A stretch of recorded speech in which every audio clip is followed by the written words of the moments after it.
Hello, and welcome back to another episode of Critical Reactions with your host, Bryan. We're going to continue on with this week's theme of post-hardcore, exploring a genre that I thought was one of my favorites, but after yesterday, I have no idea if I even know what the genre is about. Today, we're going to be moving on to a band called Gospel, which I think I've heard. This is off their 2005 album, but I think they put out a recent one this year that I checked out. If not, I don't know. Maybe I'm thinking of something else. Let's dive into this though. The track we're listening to is Golden Dawn off of The Moon is a Dead World album.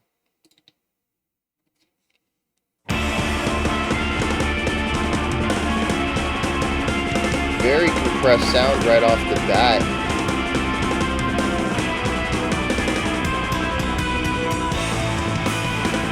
It feels like this could be a lot more high energy than it is, and it's feeling a bit flat because of that compression.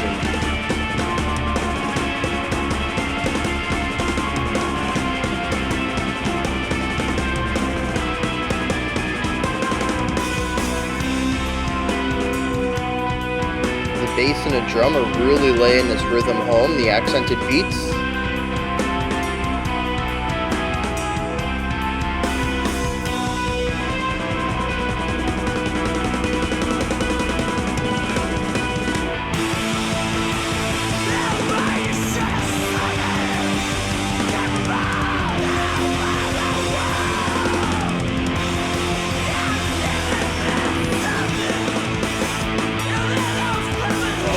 Some fun drumming.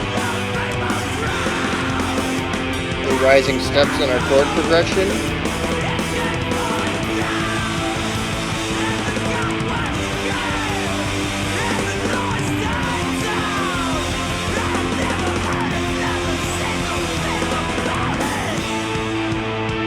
We had a shift there where we, instead of a chord change every 4 beats, it was 5 beats, and then our final resolution chord was only 3 beats long.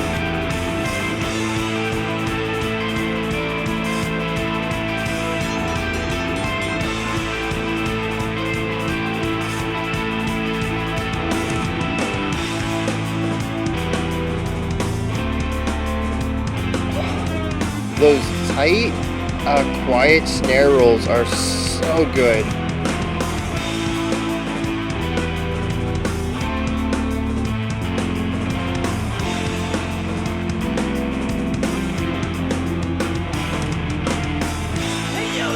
The guitars are laying down a series of dyads that are aimless. They're not really going anywhere.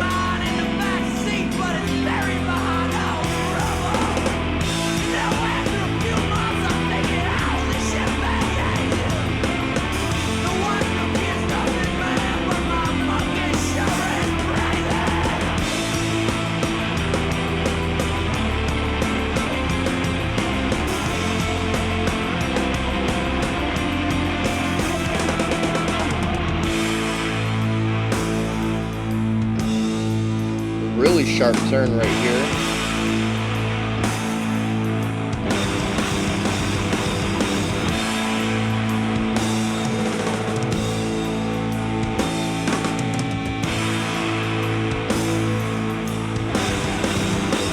We've shifted to 6/8.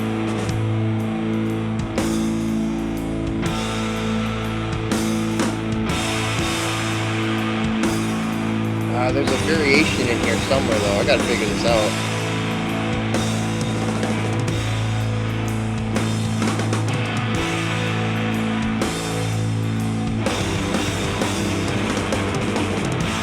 Oh, maybe not.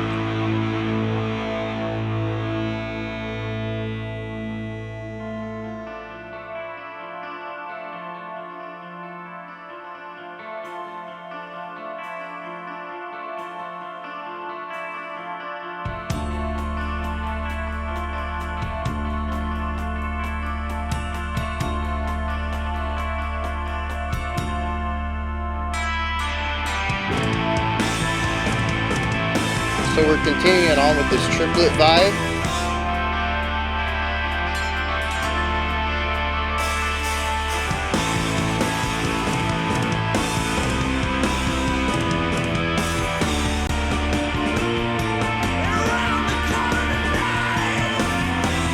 say triplet, but I think we actually are in 3/4. We sped up a bit, but they're not laying down a 4 vibe anywhere. There's no 4 pulls still. I like how the bass is actually doing something right here, other than rhythmic on a single tone.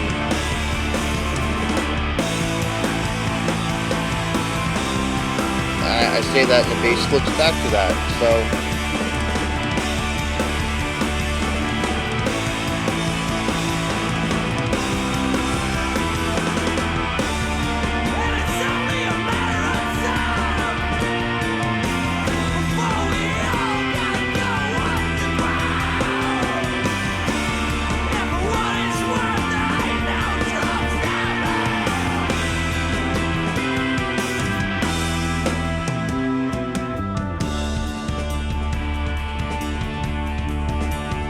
Yeah, the ghost notes here on the snare are really pushing a bit of energy forward, allowing this to be a nice build-up, I think.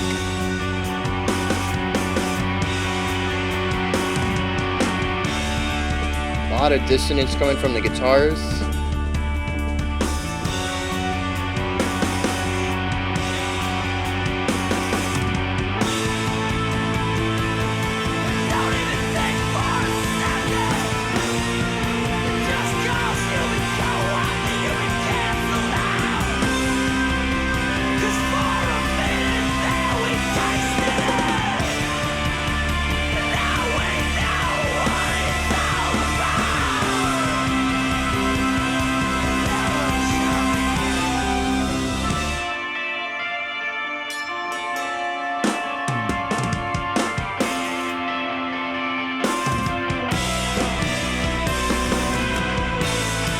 Yeah, that was a nice idea between the guitar and drum.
I really like this cymbal outro,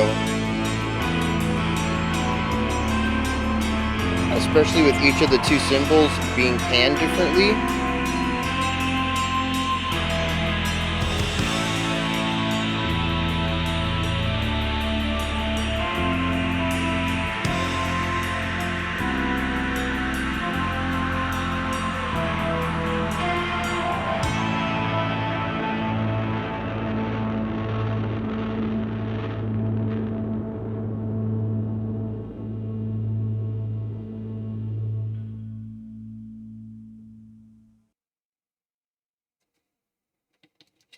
All right.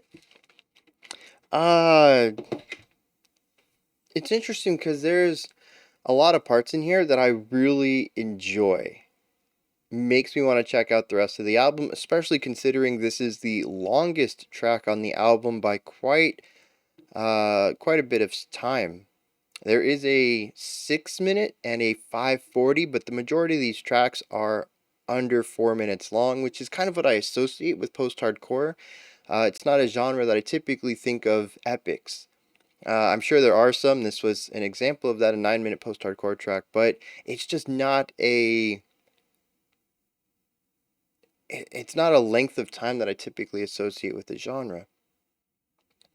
And for, I think, good reason. We'll dig into that a bit here in a bit when we talk about some of these sections in here.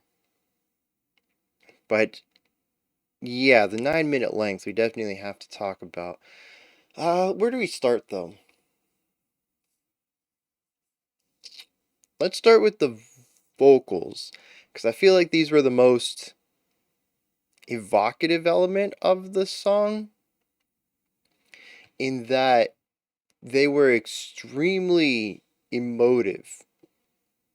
We've heard some vocalists that go for this type of almost yell, where it feels like it is sung, where it's actually utilizing vocal cords and then putting extra grit, a ton of extra grit on top of it. I'm not sure exactly how this style of harsh vocal works.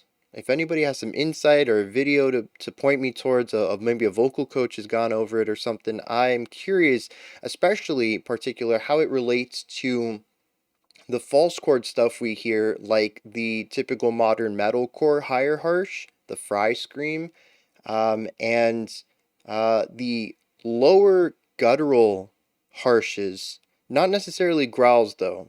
Growls, I think I have a pretty good technical understanding of. Everything that isn't a growl, though, sort of eludes me. I haven't researched it enough.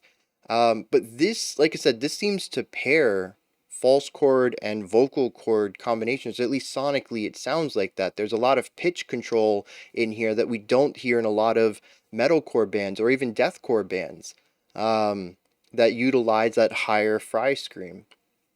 And because of that, because it feels like there's this yelling component to it, I connect with it more.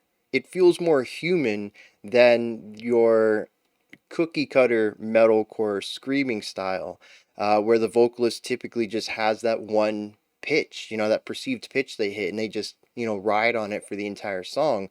There's ups and downs to this. There's almost a melody to what the vocal is doing, despite a majority of the sound being white noise coming from that fry crackle. Um, it's just something that's always worked for me. It's a harsh vocal that has melodic leanings. And it's probably what drew me to this style of harshes even at a younger age when I didn't listen to metal. I mean, listening to metal is still more of a modern thing for me. I've only picked it up in the past few years because of the channel, and you guys are helping me get into it. But I mean, screams were not foreign to me before starting the channel, but some of the stuff you guys have shown me is very foreign. There's definitely a lot of harsh styles, but this is one that even before getting into all this heaviness, I could probably still stomach. And so I just wanted to point that out a little bit, talk about it a little bit. I don't really have anything to add to it. I don't think this is the most extreme or even the most desperate sounding vocal that we've heard in this style before. I can't even remember what band that was. There's a few of them that really lean into it. I think some of those go into like the depressive genres though. Um, but yeah, so like I said, nothing that really stands out here, but I did want to talk about it because I really enjoy this vocal style. I love its ability to, at least to my ears, hit perceived pitches and shift between them and add a melodic component to a very harsh style without utilizing layering, where we get a purely false chord sound layered with a purely sung tone to get that nice combination. It's almost baked into whatever these types of these vocalists are doing with this type of style. Now the vocals don't exist too often. And in a 9-minute track, I think we probably have 2, maybe 3 collective minutes worth of vocals in the track. The rest of it is instrumental work. So I think it's really important to look at what the instruments are doing. A majority of the time, our bass is playing pedal tones. The bass started out like that, they ended like that. The majority of the time they were doing it. Occasionally they would have a rhythm that paired with the drum, the bass kick on the drum kit, and other times it would be its own idea rhythmically, but it's always just sitting on one note per bar. Sometimes multiple bars if the chord isn't changing. It is a punchy bass. It comes through. The production on it's really clear. I enjoy a lot of that. And there are some moments where maybe on the third bar of a chord progression, we'll have a rundown into our fourth chord or our fourth pedal tone. Something like do, do, do, do, do, do, do, do. We get that nice little rundown into it. But aside from those tiny little moments, the bass is just completely foundational. It's there for the power and width of the low end that the guitars are not bringing. That our vocals are not bringing. Really, nothing else is in the low end. The bass's job is literally just to fill that part of the space. It's not designed in a melodic component or harmonic component at all. Um, if I get the feeling that if they could play the bass without actually having to choose a note, they would, just to fill that lower end space. The pitches of the bass are just not important at all. And I think the only reason they follow the chord progression is because if you don't, then you create a lot of tension in places where maybe they don't want it. So you follow it to keep the harmony. But ideally, the bass's job is just so it doesn't feel empty down there. And it really would, because our guitarists are constantly on the mid to higher range of their instruments, of their ranges, doing whatever. And that's honestly what it feels like at times. Occasionally, our two guitarists will do the same thing. We'll get this nice lick with this unity. Sometimes they'll harmonize it. Other times, they're just doing their own melodies. I don't even. They're. We're gonna go with melodies. I'm gonna a very loose definition of melody in that they are playing, moving, linear-ish ideas. I don't think they're very strong melodies, but they probably do fit the definition of a melody, which means that they're doing counterpoint. Two melodies going on at the same time that, when they overlap, create a new idea, but can also be heard individually. I don't think it is necessarily good counterpoint because, much like the bass, I don't think the note choices are a key component of the melody writing, which is, to me, it's a really weird way to go about it, but I think it makes sense in this context because not too many of the moments feel like they're designed around anything but texture. I had mentioned in I think it was the very first time our guitars actually split instead of doing this counterpoint idea. I had mentioned that the dyads they were creating, which is just stacks of two notes, they were always changing notes at almost the same time, or if they weren't, they were emphasizing the downbeat of every was it every beat or every other beat, something like that. They were accenting the same time though, and these accented dyads just were nonsense as far as uh, chordal structure goes.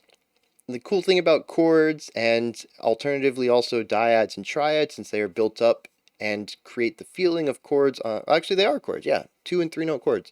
The thing about a chord progression is that each chord in a key has a role. You can have resolution or home chords that feel like we release tension. We can have leading tones that tell you where to go. We can have intermediate chords. We can have tension chords that are designed to resolve down into or resolve up into strong key chords. Um, the most prominently what is it? The least the most stable chords of the key. Let me put it that way. where the tense ones are less stable and they resolve into the stability, which gives us resolution. Um, Here, though, these dyads were just not anything, and dyads are kind of special because having two notes gives us emotion, but not really often direction. You can utilize it to cast direction, but triads are really where we begin to hear the formal roles of chords. And so what I was getting from these dyads was just randomness. Sometimes they would be tense, sometimes they wouldn't, sometimes they'd be a fourth apart, sometimes they'd be real stable at a fifth apart, sometimes they would be octaves apart, sometimes they'd be next to each other, just a whole step apart. And it's just it wasn't leading anywhere, it wasn't resolving anywhere, it wasn't pointing towards anywhere. Each note I honestly had no idea.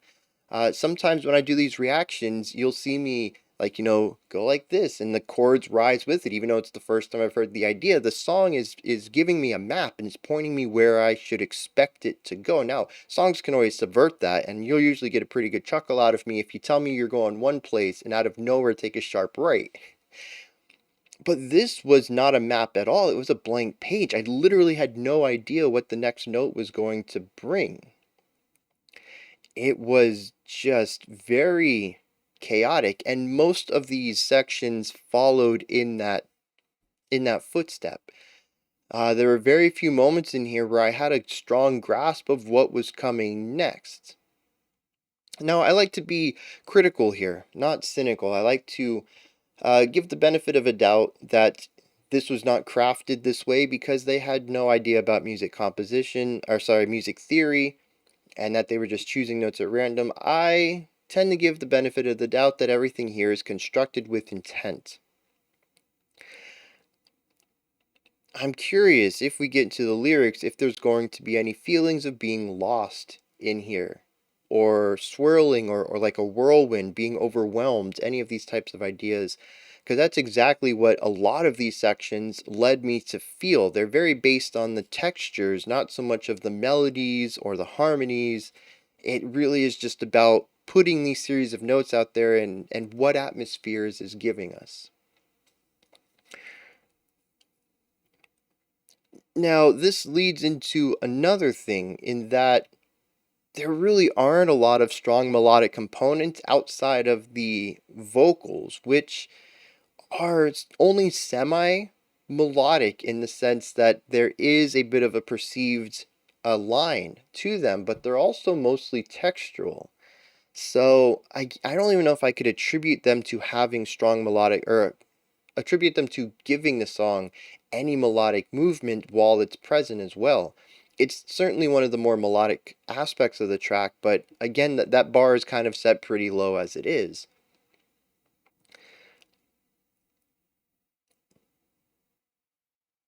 But if we don't have any melody in a primarily instrumental track, what do we have? And this is where I want to bring in the length of the song and why I don't think we see a lot of epics in post-hardcore. I'm not going to say that this is typical in my experience for the genre. I think this does push some of the abrasive and texture-driven writing to a bit of the extremes. Some of the post-hardcore I've listened to does bring in melodic components, but I think the textural atmospheric writing is a pretty big part of the genre. It's not so much about gorgeous melody lines as much as what is the song about and how can we make the song feel like that. Is it aggressive? Is it sad? Is it, happy? Should we be, should we have driving intensity in it? Not so much of, what chords should we pick? And what melody should we play over, and should we harmonize it? Like, those just aren't elements that I attribute to the genre. But at the same time, like I said, some bands do bring in more melodic components. So if there's no melody though, why is the song so long? And that feels like a weird question, but let me explain myself. So many of these moments feel like background music to me. And it could just be that this is a band that sort of dances with post-rock elements and that they build atmospheres for the listener to fully explore. And I do, now that I say that out loud, I kind of see that. This is post-rock with post-hardcore, like a little medium point there. But I also mentioned earlier that I don't see a lot of post-hardcore bands doing epics, and I think this is why. When you have a song this long without any strong element of melody or direction pointing or anything, it seriously feels like a series of isolated textures, of isolated background musics that feel like they should be a part of something else, or there should be something above it. It doesn't necessarily need to be vocal music. Just give me a guitar line that isn't meandering. And maybe that's the point of the song. Maybe the rest of the album does have really strong melodic work, and this one is about being lost. So the whole song feels like a flurry of moments of no direction, where there is no map. Or there is a map, but you can't understand it. It's written to be obtuse or something like that. And there's multiple moments in this track where I was just wishing for direction of some sort. I don't even care if it was chordal direction. Just give me melodic direction. Give me a story told through melody. Just something other than these purely atmospheric sections that go on for quite some time and then randomly become something else. The transitions are rather harsh throughout here as well. It is, as I've used previously, a flurry of a track. And first time listen, I'm not going to lie, some of it did bounce off me. I enjoy a lot of parts of this track, but overall, I think it left me wanting more than it gave. Now, that's not to say that I don't appreciate. Maybe we get into the lyrics and these themes line up, and I'm like, oh, dang, this is really great on an artistic level. They really match their themes and their musical and their lyrical themes, and it's just really great on that level. But I'm not sure I would want to listen to it again regardless, just because it lacks a core element of what I would look for in a casual listen. Um,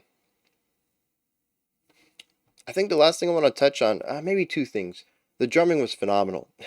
We're gonna come off of that low point and just hit this. The drumming is so good. There are so many moments of melodic drumming in here, which is just it's a phrase I use for drum patterns that aren't based on rhythmic ideas, where it's not, maybe I'll hit the tom and the snare and the cymbal, but they're all going to be downbeats to emphasize the rhythm. No, you know, it's almost like playing an instrument. You don't pick the notes that you're going to play based on the rhythm or the groove. You pick the notes based on how they sound together, how they flow together, and the rhythm is going to be dictated by the time signature and the tempo. But the melody is entirely dictated on something else, on how, what kind of story you want to tell, what kind of emotions you want to put into your line and stuff like that.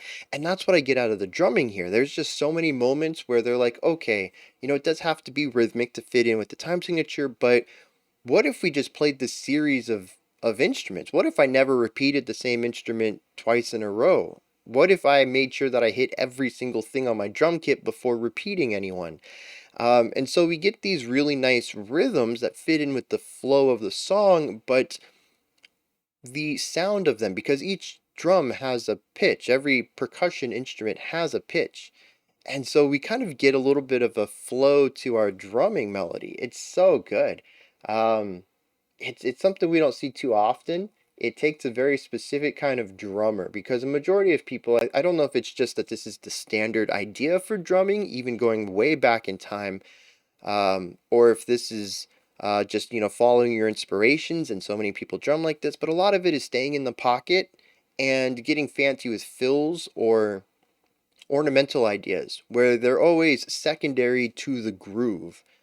And this type of melodic drumming, I think, is just such a rarity, and I love hearing it. Wish we could hear more, and it fits so well in some of these places. And that's not to say the drummer sticks to it exclusively. They do get into the pocket in times and mostly play like a metronome, rhythmic kind of feel just to keep everybody in time, but they do move into these melodic movements, and it's just so good.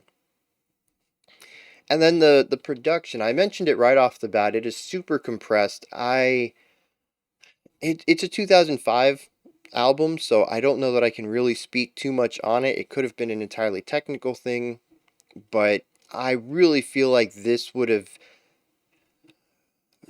I think about it when the vocals come in, and the vocals feel right at home in this overly compressed sound. But up until the vocals came in, I really felt that it sounded flat. It didn't have the punch and energy that I expected, given the sound that was coming out of it. And some of that I do think is attributed to the sound. There's a lot of high energy in the drumming in the beginning that just isn't being translated sonically. But some of it I also have to attribute to my biases versus modern production. Whenever I hear something similar to this drumming and guitar style, it's done with very clean, punchy production. And that's just because I'm comparing it to, production standards, production technology. That's almost 20 years later. So that's not a fair comparison. I just have to acknowledge that I do have some bias in this. But I do think, the music is implying a type of energy and electricity that the production isn't delivering. There's something lost in translation there. Maybe a remaster could fix it, but I think a remaster would also change the vibes of the track. As I mentioned, the vocals, once they come in, I think it all kind of comes together. It really is just that opening section where it's very apparent that it's compressed. But the more I listened to it, the more I forgot about that. So maybe it's not as important as I thought it was, but it is one of the first things I thought when I listened to it, and I even vocalized it, I think. Let's hit some lyrics on this. We got a whole 5 stanzas on this. Completely linear, which, now that I'm thinking about the structure, even musically, I don't think there were any callbacks to previous riffs or ideas, which only adds on to the whirlwind feeling. There's absolutely no ledge for me to hold on to as far as a repeated section where I can try to, find my footing a little bit. It's just a series of disorienting sections, some of them moving so quickly, we'll be in it for a whole 8 bars and get out of it. Sometimes shifting tempo and time signature. It was just really difficult to, like I said, find my footing on any of this, which might be intentional. All right, lyrics. Oh man, you should have seen it. They came from all over the world, all just trying to say something, but then those clippers came and those people drowned and the scaffolding. It came falling down, then the conquest came and the noise died down, and I never heard another single thing about it. Right off the bat, I'm wondering if this is about something. It's called Golden Dawn. People from all over the world were trying to say something, but then the clippers came. People drowned, the scaffolding fell, conquests came, and the noise died down. Whatever people were trying to say was wiped out by all of these series of disasters. I don't know if conquests can be labeled as disasters. I don't know what clippers are, but people drowning, scaffoldings falling down. I mean, that's not a natural disaster, but it is a pretty big disaster. And because of all this negativity, the overwhelming group of people were quieted. There were maybe other things to worry about, or maybe all these disasters caused division. They weren't as unified as they were. Nobody heard another thing about it, though. Hey, you got a cigarette, man? You know, I know you got one on you. I usually keep mine in the back seat, but it's buried behind all the rubble. After a few months, I figured all this would be easier. No wife, no kids, nothing, man, but my monkey sure is breathing. What? That's all in quotations, too. The first, actually, there is one line in the next stanza that's in quotations, but everything else is not. So this is actually somebody speaking to someone else. Maybe possibly to me.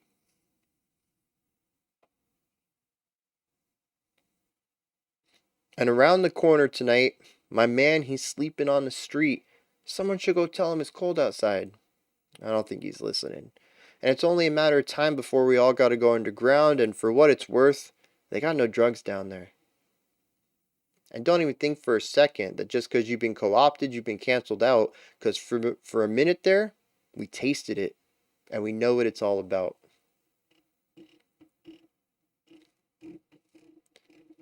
Yeah, I mean, it's vague, right? I think that's the point of it. It could be about anything.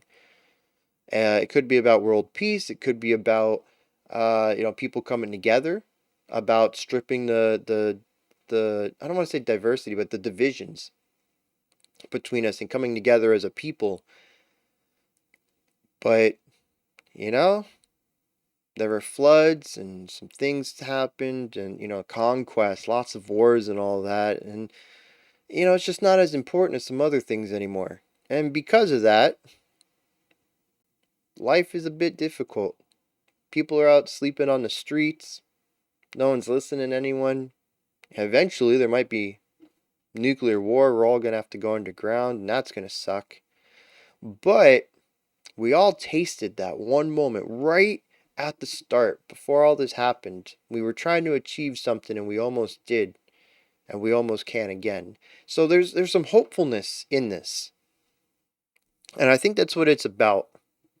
That despite everything that's happened, there has been good in the past, and we need to learn from that. Remember what that was in hopes that we can attempt to obtain it again.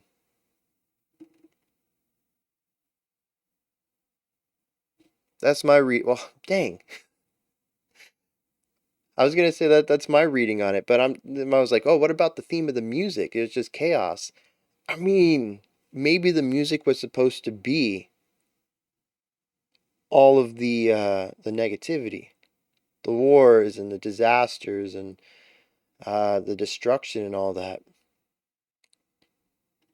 I don't know. I'm not seeing much of a, especially when you look at some of this through the lens of the vocal delivery, unless our vocalist is just that desperate to get this message out that we need to reunite again so that we can achieve whatever we were trying to achieve before all this happened. Just so desperate for people to hear him that literally yelling at the top of his lungs to get that message out.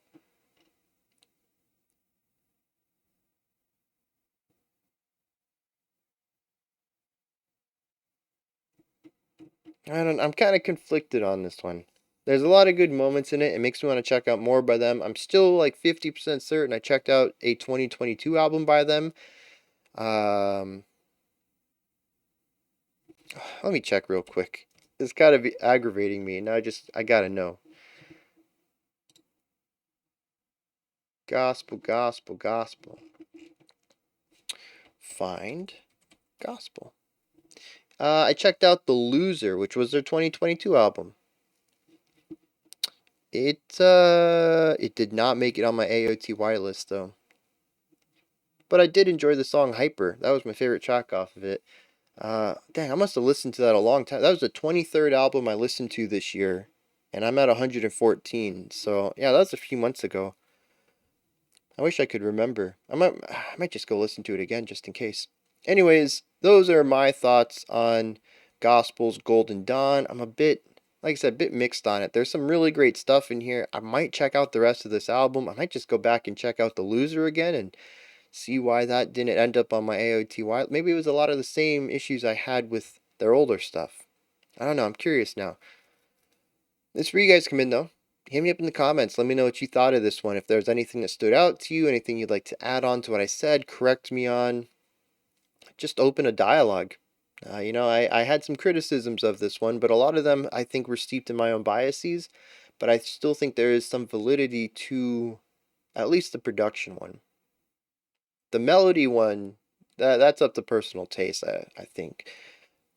Anyways, when you're done commenting, you can head into the description box and there's a link for Linktree. It'll take you to this menu right here. It has links for everything related to the channel. You can find all sorts of stuff in there, including ways to support the channel and a link to the Discord server if you'd like to join that community. Above that, if you could, like, subscribe and ring the bell. greatly appreciate all three.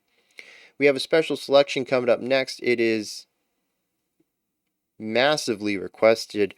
We're finally going to get it. It is the first time I'm breaking my soft 30-minute cap for the special selections. We're looking at Cassandra Gemini, I think is what it's called, from Mars Volta. I think it might be the last track. Yep, Cassandra Gemini. I think it's the last track off of the album. That's man, what is that album? Anyways, no information here. I think it's the last one off the album I haven't reacted to. After this, I think I'll have listened to the whole album now. 32 minutes though. It's going to be a long video. Anyways, I am rambling. Let's wrap this up. Till next time, be critical, not cynical of the music you listen to, and have a fantastic morning, afternoon, or evening whenever you choose to watch my videos.